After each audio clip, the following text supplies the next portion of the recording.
Don't fall in. That's all I could think as I slowly climbed into a little blue kayak on the Red River last week.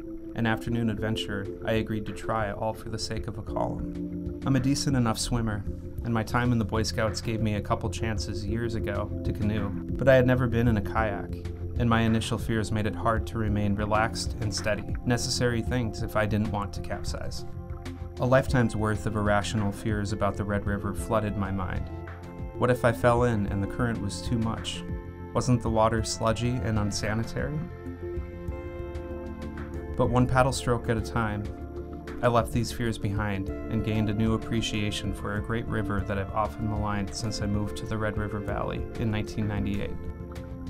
Maybe it's the frequent major floods that threaten communities and homes. Maybe it's the river's brown, muddy water. Maybe it's all the stories we've heard about supposedly strong undercurrents. It's rare to hear someone around here speak about the Red without some animosity or fear in their voice. But once I steadied myself in the kayak and started to get the hang of using the paddle, that apprehension that I used to feel floated away from me.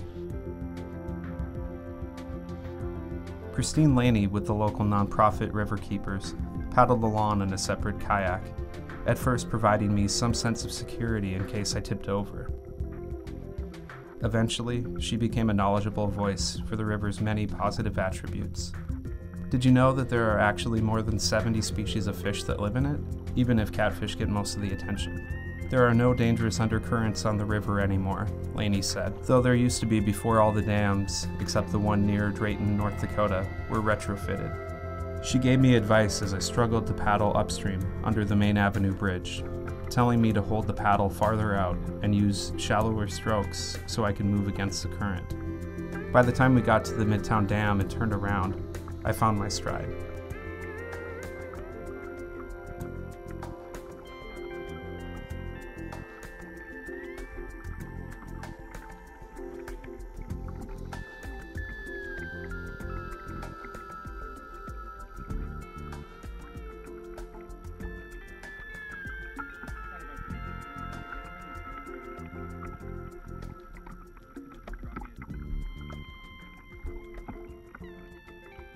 We headed north, traveling past the dock under the First Avenue North Bridge where we had started so we could enjoy the more peaceful stretch of the river to the north.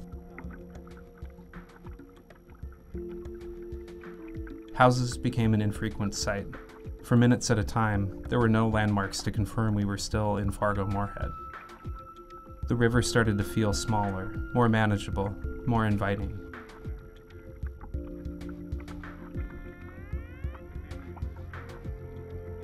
The fresh breeze, the splash of a nearby jumping fish, the sight of a bird flying high overhead. It was a part of the Red that I just couldn't experience by only driving on it on my way to Moorhead, or spying a look when it spills out of its banks in the spring.